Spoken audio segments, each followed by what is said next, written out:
Long ago, in a great and prosperous land of Arabia, there ruled a mighty king. The king had no shortage of wealth, fame, soldiers, or power. Yet despite all this, his heart was restless. Strange questions often arose in his mind, and even the wisest ministers and scholars in his royal court could not answer them. One day, the king made a strange announcement throughout the kingdom. A grand royal court was prepared in the middle of the city. Thousands of people gathered there. Fear and worry could be seen on every face. No one knew what the king was about to say. The king stood up from his magnificent throne and said in a loud voice, "My people, 3 questions are buried deep inside my heart. These questions do not let me sleep at night. Today I announce that whoever gives the correct answers to my 3 questions will receive half of my kingdom as a reward. He will also be worthy to sit on this throne in my place." A wave of excitement spread through the crowd. Half the kingdom could change anyone's fate, but then the king's voice became harsh. "Remember this, if anyone fails or gives a wrong answer, the executioner will cut off his head immediately. I want only the truth, and nothing except the truth." The entire court fell silent. The king then asked his 3 questions. 1. What is the most valuable thing in the world that cannot be bought? 2. What is stronger than a human being, yet can still be controlled by a human? 3. What is the greatest truth and the greatest lie in the world? No one spoke. Great scholars and wise men lowered their heads. No one had the courage to risk his life to answer such questions. After a long time, when no one stepped forward, the king became disappointed. Then suddenly, a young man came out from the crowd. He looked very poor. His clothes were torn, his face was covered in dust, but there was a strange brightness and fearlessness in his eyes. He was an orphan. In this whole world, he had no one, not a mother, not a father, not even a relative.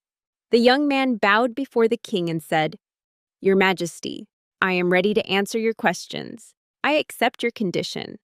The king looked at the thin young man from head to toe and laughed mockingly. "Foolish boy, do you not value your life? Great scholars have stepped back in fear. Why would an ordinary man like you walk toward death?" The young man replied in a heavy voice, "Your Majesty, the one who has no one in this world does not fear death. I am an orphan. If I die, there will be no one to cry for me. But if I win, perhaps my fate will change." The king was surprised by the young man's courage. "Very well," he said. "Tell me the answers." The young man lowered his head. "Your Majesty, your questions are very deep. I do not yet know the answers. Give me 40 days, a fast horse, and supplies for a journey. I promise that on the 40th day I will return to this court with the answers." One of the ministers stopped him and said, "Your Majesty, this boy seems clever. He may run away with the horse and supplies." The young man smiled. "Minister, only those people run away who have a home. My roof is the sky and the earth is my bed. Where would I run? I do not break my word. I will return with the answers." The king thought for a moment and then gave his permission. "Very well. You have 40 days. But remember, if by sunset on the 40th day you do not return with the answers, my soldiers will find you even from beneath the earth, and your head will be cut off." The young man bowed. He was given one of the finest Arabian horses. He mounted the horse and rode away without looking back. Dust rose behind him as he left the city and began his journey into the unknown. He did not know that this journey would not lead him to treasure, but to a mystery that would shake his soul. Beyond the desert, an old dervish and his dog were waiting to decide his fate. The young man traveled through villages, forests, and settlements. Every wise person he met, he asked the king's 3 questions. But sadly, no one had the answers. Days passed quickly. 30 days were gone. Now only 10 days remained. The shadow of death began to hang over him. He felt that perhaps he had made a terrible mistake. One day, while wandering, he reached a lonely, burning desert. There was nothing around him except endless sand. The sun blazed above his head, and he was dying of thirst. Then in the distance, near a small sandhill, He saw a broken little hut. A ray of hope appeared in his heart. He turned his horse toward it. Near the hut sat an old man in torn clothes. His beard was white, his face was wrinkled, and beside him sat a dog. The young man looked more carefully and suddenly felt shocked. The old man and the dog were eating from the same bowl. The young man's face filled with disgust. He thought, "How can such a dirty old man know the answers to the king's questions? I have wasted my time." Without saying anything, he turned his horse around and prepared to leave. But just then, the old man spoke without even raising his head. "Young traveler," he said quietly, "you have come this far. Why are you leaving without speaking to me?" The young man froze. He had not said a single word, yet the old man seemed to know what was in his mind. Slowly, the young man came closer. "Who are you?"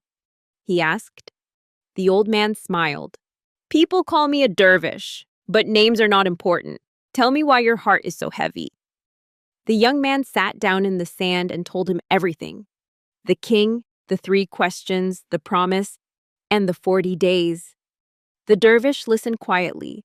When the story was finished, he laughed softly. "That is all?" he said. "I thought perhaps the sky had fallen." The young man became angry. "You laugh? These questions are not simple. The wisest men in the kingdom could not answer them. In 10 days, I will die." The dervish looked deeply into his eyes. "Everything in this world has a price," he said. "Only a mother's love is free. If you are willing to pay the price, you will receive the answers." The young man quickly replied, "I am ready. I will do anything." The dervish nodded. "Then listen carefully. The answer to the first question is time." The young man stared at him in surprise. "Time?" "Yes," said the dervish. "Time is the most valuable thing in the world because once it is lost, it can never return. Gold can be earned again, a kingdom can be rebuilt. But one moment that passes is gone forever. No king, no emperor, and no rich man can buy back a single second." The young man felt as if a door had opened in his mind. He bowed before the dervish. "You have saved my life." Without wasting another moment, he rode back to the palace. The next morning, the royal court was full again. The king looked at the young man and said, "So you have returned. Tell me, what is the most valuable thing in the world?" The young man stood proudly and answered, "Your Majesty, the most valuable thing in the world is time, because wealth can be lost and earned again, but a single moment that passes can never be brought back." The king became silent. Then slowly he nodded. "You have answered correctly." A murmur spread through the crowd. The king continued, "But there are still 2 questions left." The young man lowered his head. "Your Majesty, allow me a few more days." The king agreed. "Very well, but remember, the 40th day is coming closer." The young man left once again and rode back into the desert. 5 days later, he found the same hut. The dervish was sitting outside exactly as before. The same dog sat beside him. This time, the young man did not feel disgust. He bowed respectfully. "Master, I have come for the second answer." The dervish smiled. "The answer to the second question," he said, "is desire, the human ego, the nafs." The young man did not understand. The dervish continued, "A man believes he is stronger than everything, but there is one thing inside him that is stronger than he is: his desires. Desire can make a poor man steal, a rich man become greedy, a king become cruel, and a good man become evil. Desire is stronger than lions, stronger than armies, and stronger than fear." The young man listened silently. "But," said the dervish, "a wise person can still control his desires. If a man conquers his own ego, then he becomes stronger than the whole world." The young man repeated the words slowly. "The thing stronger than a human, yet controlled by a human, is desire." The dervish nodded. "Yes, never forget this. The greatest battle is not against an enemy outside. It is against the enemy within." The young man returned to the palace once more. The king was waiting impatiently. "Well?" he demanded. "What is stronger than a human being?" The young man answered, "Your Majesty, the thing stronger than a human is desire, the human ego. It destroys people and rules their hearts. Yet if a person controls his desires, he becomes stronger than anything." The king stood up. Again he was pleased. "You have answered the second question correctly." The court filled with whispers and amazement. The king then looked at the young man seriously. "Tomorrow is the 40th day," he said. "You must bring me the answer to the final question before sunset. If you fail, you will die." The young man bowed and left. That night, he could not sleep. Only one question remained. Before sunrise, the young man rode through the silent desert one final time. The wind moved across the sand like whispers. His heart was full of fear. This was the last day. If he did not return with the final answer before sunset, he would lose his life. After many hours, he finally reached the broken hut. The old dervish was sitting outside just as before. The same dog lay beside him. The young man quickly got down from his horse and ran toward the dervish. "Master," he said desperately, "today is the final day.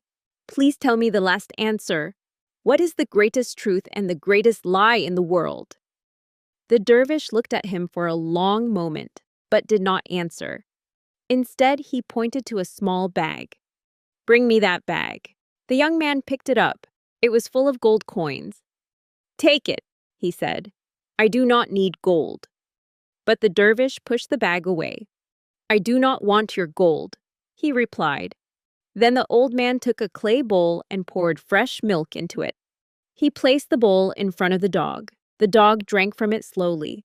When the dog finished, some milk still remained in the bowl. The dervish picked up the bowl and held it toward the young man. "Drink." The young man stepped back in horror. "What?" "Drink the milk," said the dervish calmly. "But that is the dog's leftover milk," the young man cried.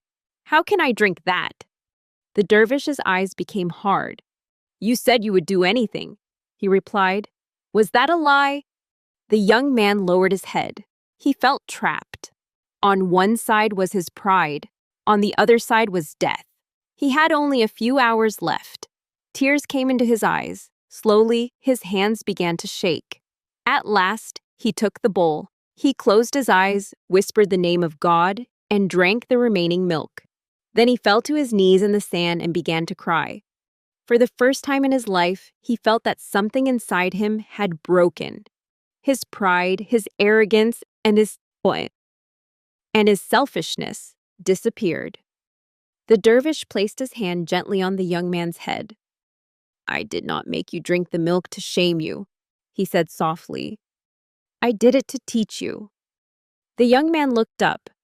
The dervish continued, "A man who cannot defeat his own pride cannot rule anything, not even himself. You wish to know the greatest truth in the world, but first you had to become worthy of hearing it." The desert became silent. Then the old man finally spoke. "The greatest truth in the world is death." The young man listened carefully. "Every person must die. Kings, beggars, rich people, poor people, strong men, weak men. No one can escape death.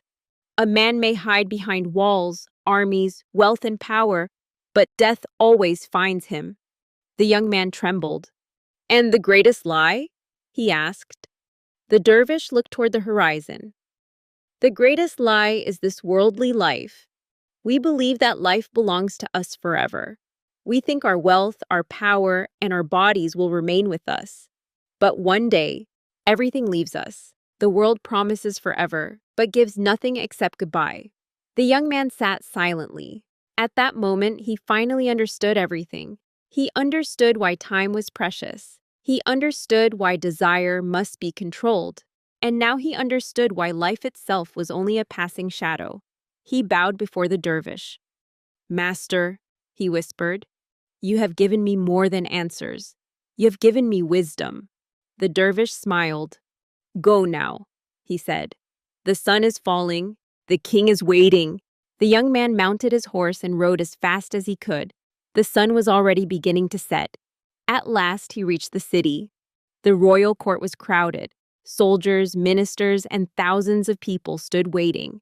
The executioner was already there, holding a sharp sword. The king looked at the young man. "You are late," he said. "But not too late," replied the young man. The king raised his hand. "Then speak. What is the greatest truth and the greatest lie in the world?" The young man took a deep breath. "Your Majesty," he said, "the greatest truth in the world is death. Every person must face it. No king and no poor man can escape it." The court became silent. "And the greatest lie," he continued, "is this worldly life.